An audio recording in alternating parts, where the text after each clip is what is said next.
Bahujan Samaj party में पूरी तरह से ब्राह्मणों को और उन तीनों वर्णों को अलग रखना पड़ेगा, नहीं तो आप लोग आगे नहीं आ सकते।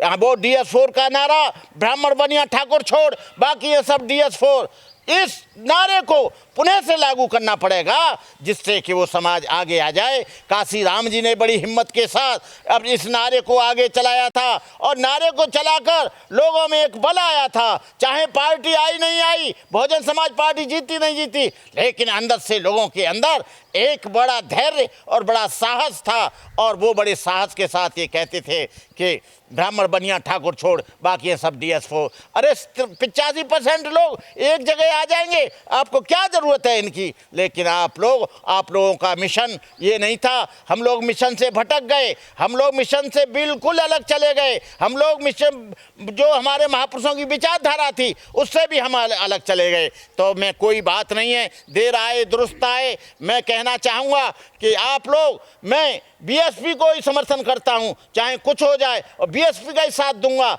जब तक मैं जिंदा हूँ, कहीं अन्य नहीं जाऊँगा। मैं बहनों और भाइयों से कहना चाहूँगा, आप आतंकित न हों, भयभीत न हों, आप आगे आएँ, निरंतर काम करते रहें और ऐसे लोगों का, ऐसे कोऑर्डिनेटरों का, ऐसे जिलाध्यक्षों का बिल्कुल सम्मान नहीं करें जो आपको बेचने की, आपको लूटने की कोशिश करें। ऐसे कोऑर्डिनेटरों का पर्दाफाश करें। बंते जी, आपने कहा बहुत अच्छी बातें, एक तरीके से सारी बातें आपने बताई। कल जो पश्चिम के कोऑर्डिनेटर हैं राजकुमार गौतम, उनका बरेली में मतलब उनका बहुत ज़्यादा विरोध हुआ है, दौड़ा दिया भीड़ ने उनको। मतलब ये क्या है कि लोगों में गुस्सा है, अगर इसी प्रकार से कोऑर्डिनेटरों को या बसपा के नेताओं को दौड़ाया जाएगा। कल नोएडा में गौतम बुद्ध नगर के जिलाध्यक्ष को भीड़ ने धक्का मुक्की कर दी। तो ये गुस्सा है लोगों का या क्या है? मतलब क्या इसको कैसे कंट्रोल किया जा सकता है? देखिए, ये सारा का सारा खेल एक कोऑर्डिनेटर और प्रभारी बिगाड़ते हैं। बहन जी की नज़रों में नहीं रहता कौन कैंडिडेट सही है, कौन गलत है, कौन कैंडिडेट आ रहा है। यदि इसी तरह से रहा तो इन कोऑर्डिनेटरों को जैसे मुरादाबाद में दौड़ा कर वो किया, धक्का मुक्की नोएडा में हुई, अभी पूरे देश में होगी, क्योंकि ये समाज जागरूक समाज है। ये समाज ऐसा नहीं है, बहुत दिन सहन कर लिया, लेकिन अब ये समाज सहन नहीं करेगा, क्योंकि नुकसान जो हुआ है वो दलित समाज का ज़्यादा हुआ है। उसमें सर्वजन का तो बिल्कुल हुआ ही नहीं है।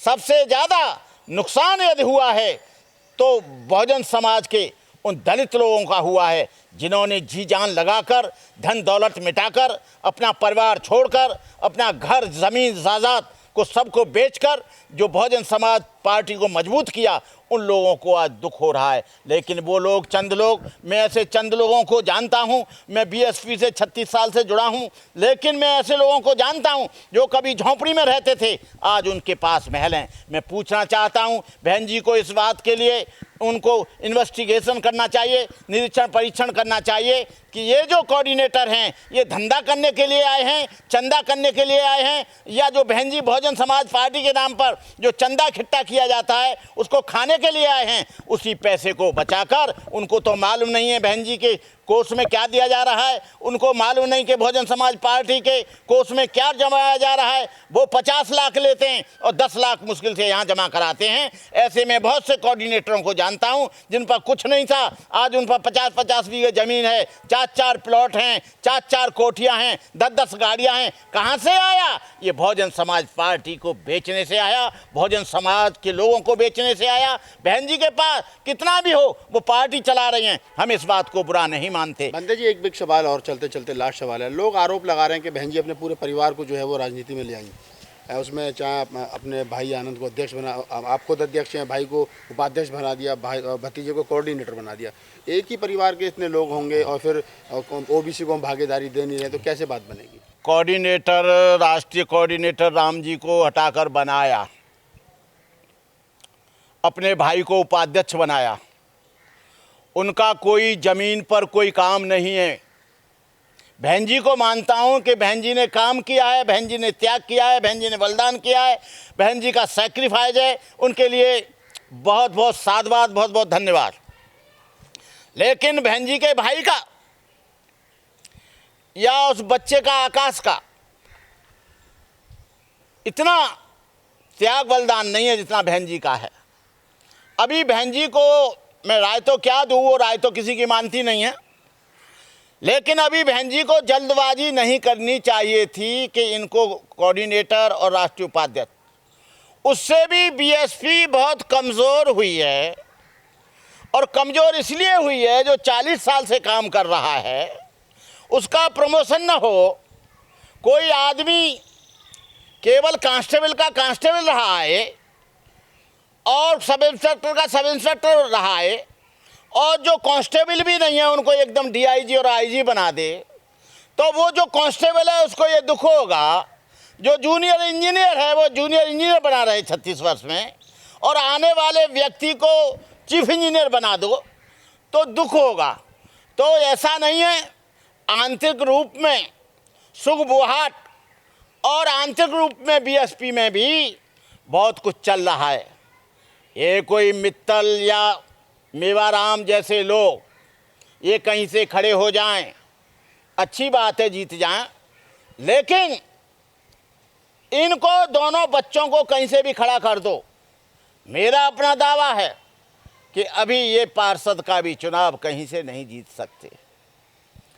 इसलिए बहन जी से मैं निवेदन करूंगा, जो पार्टी में एलिजिबल लोग हैं, इंटेलेक्चुअल लोग हैं, जिनका त्याग और बलिदान है, उन लोगों को आगे करना चाहिए। अभी परिवार के लोगों को पार्टी से अलग रखना चाहिए, पार्टी से अलग। लेकिन बहन जी को क्या परेशानी हो रही है? बहन जी वृद्ध हो गई हैं, बहन जी कमज़ोर हो गई हैं, क्योंकि जो बहुजन समाज पार्टी फंड में जो कुछ भी है उसकी इंचार्ज बहन जी हैं। और मान लो बहन जी को कुछ हो गया तो उस पार्टी फंड का क्या होगा? लेकिन ऐसा नहीं है कि वो पार्टी फंड कहीं चला जाए। बीजेपी में बहुत से दिनों से मैंने देखा है, उसमें पर उसकी जो आइडियोलॉजी है वो आरएसएस की आइडियोलॉजी है, और आरएसएस के लोग ही उसे डील करते हैं। यदि बहुजन समाज की जो आइडियोलॉजी थी वो बामसेप पर और DS4 पर छोड़ देते तो आज ये हालात नहीं होते। मतलब आप ये मान रहे हैं कि जो बहुजन समाज पार्टी का फंड है, जो कोष है, हाँ। उसको बचाए रखने के लिए अपने परिवार को पार्टी में लाया जा रहा है कि उस पर नज़र बनी रहे। देखिए, कई ट्रस्ट हैं जिसमें अरबों की संपत्ति है, कई संगठन हैं, कई जो है कंपनियां हैं।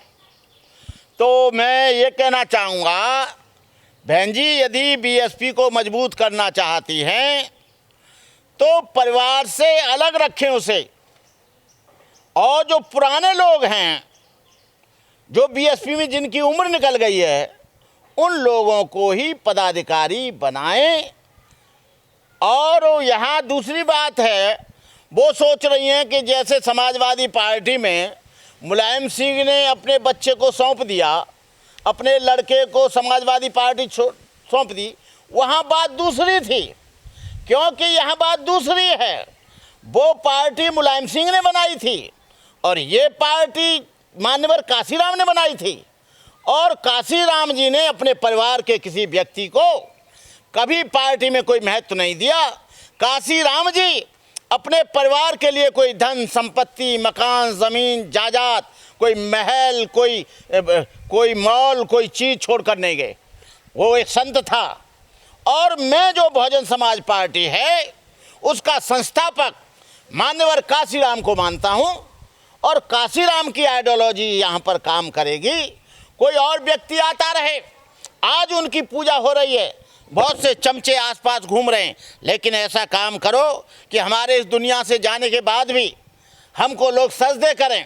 मान्यवर काशीराम को हमेशा याद रखा जाएगा, उनको सेकंड अम्बेडकर माना जाएगा, लेकिन जो अपने परिवारों के साथ जुड़ेंगे उन्हें कोई कुछ नहीं मानेगा। डॉक्टर अम्बेडकर यदि अपने परिवार से जुड़ते, अपने परिवार का ध्यान करते, तो डॉक्टर अम्बेडकर को आज कोई नहीं मानता। लेकिन डॉक्टर अम्बेडकर ने जब बाबा साहब जा रहे थे लंदन, जो सेपरेट सेटलमेंट था, जो राउंड टेबल कॉन्फ्रेंस में जा रहे थे, जो उनका वो कम्युनल राइट्स का अधिकार था, जब बाबा साहब लेकर आए, तब 26 सितंबर सन 1932 को गांधी जी ने आमरण अनशन किया। जब जा रहे थे तब उनकी पत्नी ने कहा था कि ये राजरतन मर जाएगा, वहाँ मत जाओ। बाबा साहब ने कहा, तू एक राजरतन की चिंता करती है, तुझे मालूम नहीं है 17 करोड़ राजरतन है। आज मैं नहीं गया तो वो सबका हाल बेकार हो जाएगा। और बाबा साहब अम्बेडकर ने राजरतन की चिंता नहीं की, अपने पुत्र की चिंता नहीं की। और बाबा साहब अम्बेडकर ने अपने चार बच्चे, अपने कफन भी नहीं था उनके पास, उसने रमाबाई ने अपना साड़ी फाड़कर उस पर डाला था। जो समाज के लिए त्याग करते हैं आदमी, हमेशा उन्हें याद किया जाता है। इसलिए मैं कहता हूं कि बहन जी, इस परिवार को छोड़ो। बाबा साहब अम्बेडकर ने 4 बच्चों को जीवन दिया, और राउंड टेबल कॉन्फ्रेंस में जो हमारा जो अधिकार है, जो आज हमको रिजर्वेशन का अधिकार मिला है, वो बाबा साहब डॉक्टर अम्बेडकर के द्वारा मिला है, वो कम्युनल राइट के द्वारा मिला है, जो बाबा साहब अम्बेडकर 26 सितंबर सन 1932 को गांधी ने जो आमरण अनशन किया था। यदि बाबा साहब डॉक्टर अम्बेडकर आरक्षण नहीं लाते तो आज तुम भी यहाँ पर नहीं होते, न मैं होता। बाबा साहब आरक्षण लेकर आए तो बहुत से लोगों को नौकरियाँ मिली, बहुत से लोगों की नौकरी मिलकर उनका जीवन आगे बढ़ा। बाबा साहब आरक्षण लाए तो ढेर सारे MP MLA बने, बाबा साहब आरक्षण लाए ढेर सारे IG और DIG और ढेर सारे कमिश्नर बने। इसलिए बाबा साहब को हमेशा याद इसलिए किया जाएगा क्योंकि उन्होंने अपने परिवार की परवाह नहीं करी। ज्योतिराव फुले ने अपने परिवार की चिंता नहीं करी, बुद्ध ने अपने परिवार की कभी चिंता नहीं करी, कबीर ने अपने परिवार की कभी चिंता नहीं करी, रामास्वामी नायकर की बीवी में और उन्हें झगड़ा होता था, उन्होंने कभी परिवार को, जो परिवार को बचाने की कोशिश करता है वो समाज को नहीं बचा सकता। समाज को वही बचा सकता है जो समाज के लिए हर तरह से खड़ा है। तो मैं बहन जी से कहना चाहूँगा कि इसमें बदलाव करो। मैं ये नहीं कहता हूँ, इसमें बदलाव करो, अपने भाई को और अपने भतीजे को तुरंत एक साइड करो। और इसमें जो पुराने कार्यकर्ता बहुजन समाज पार्टी के जो लोग लगे हुए हैं, मुझे तो कभी इलेक्शन लड़ना नहीं है, न मुझे आना, और अब मैं कोई परवाह भी नहीं करता। जो सच है समाज के हित में है वो बात करूंगा, मैं परवाह नहीं करता, चाहे बहुजन समाज पार्टी के लोग कुछ भी कहें, लेकिन मेरा वोट और मेरी चोट और मेरा व्यवहार बहुजन समाज पार्टी के लिए है जब तक मैं जिंदा हूँ।